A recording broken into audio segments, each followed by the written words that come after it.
Luisette, c'est ma bébé. Moi, j'allais la voir pendant les grandes vacances. Voilà, donc on prenait le train, à l'époque, la Micheline. Mais c'était un périple en soi, quoi. C'était super. On comptait pas le temps, quoi. De toute façon, c'est vraiment le chemin de fer à l'ancienne, quoi. C'est-à-dire que tu as un moment de croisement, parce que c'était une ligne unique. Donc, c'est un moment de croisement. Tu peux attendre des heures avant que le croisement arrive. Donc les vacances commencent déjà dès lors que tu vas dans le train, parce qu'après, il peut s'arrêter tout le temps. Il peut dire, bon, bah, on a un petit obstacle sur la voie. Bon, bah, il faut dégager le... Voilà, c'était bien. En fait, c'est comme ça, nous, qu'on allait à la mer.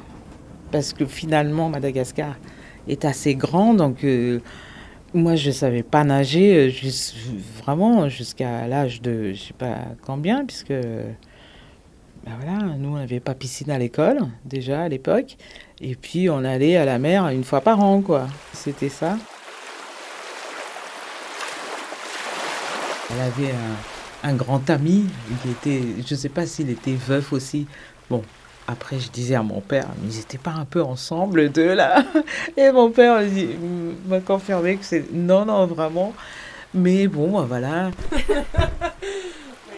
Elle avait un grand ami avec qui elle jouait au domino. Elle passait des après-midi entiers, quoi, à faire des dominos, à jouer aux cartes. Ouais, ouais.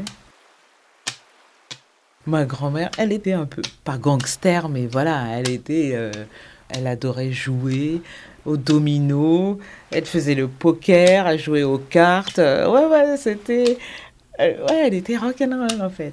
Ouais, je pense qu'elle était un peu, voilà quoi.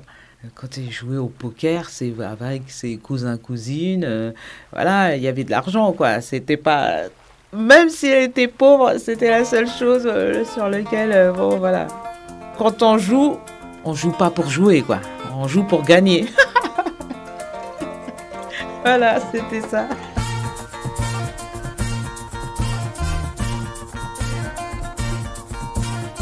On n'arrêtait pas de dire qu'ils étaient pauvres et tout, mais moi, j'ai jamais ressenti ça. C'est vrai que c'était tout le temps...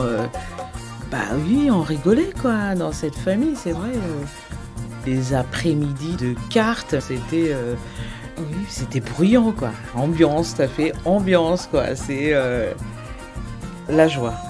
La joie, la guerre, les engueulades, les insultes, tout y passait, quoi. C'est vraiment la mauvaise foi, beaucoup. Ouais. Beaucoup de mauvaise foi. Est-ce qu'elle était mauvaise joueuse? Ça, je sais pas, mais ouais, c'est possible que elle ait insulté ses adversaires quand elle perdait. C'est même ma mère qui m'a raconté finalement que dans quelles conditions mon père et mes tantes et mon oncle vivaient, mais c'est vrai. Et c'est vrai que quand j'étais petite, j'allais souvent chez elle, mais je m'en rendais pas compte que c'était comment dire, très indigent finalement. Moi, j'avais des souvenirs très heureux, donc je m'en rendais pas compte. Pour moi, bon, bah, c'était bord de mer, c'est une ville côtière et on allait à la mer plus facilement. Et puis, c'était pas important, quoi. C'était pas important. Je pense que elle avait conscience que, voilà, les études, c'était la façon de s'en sortir. Après, bon, elle lisait, évidemment, elle écrivait, elle lisait, mais elle lisait le journal, ouais, assez régulièrement. Bon, elle n'était pas abonnée, il n'y a pas d'abonnement à l'époque, mais oui, c'est comme ça qu'on s'informait, quoi. C'est vraiment le papier et la radio.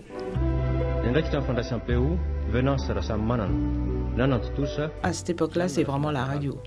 Quand la famille était loin, on appelait par radio. On passait le message par la radio pour venir parce que quelqu'un est très malade, il faut arriver, ou un décès dans la famille, on fait un appel via la radio. Donc la radio, c'est constant, quoi. Parce qu'eux, ils étaient du côté de Darmstadt, donc c'est beaucoup les périodes de cyclone de ce côté-là. Donc la radio, elle était ouais, omniprésente, c'est vrai. Comme elle vivait pas avec les autres à Tananarive, elle était isolée finalement, toute seule dans son coin dans l'Est. Donc non, non, je pense qu'elle a vraiment affronté seule sa vie.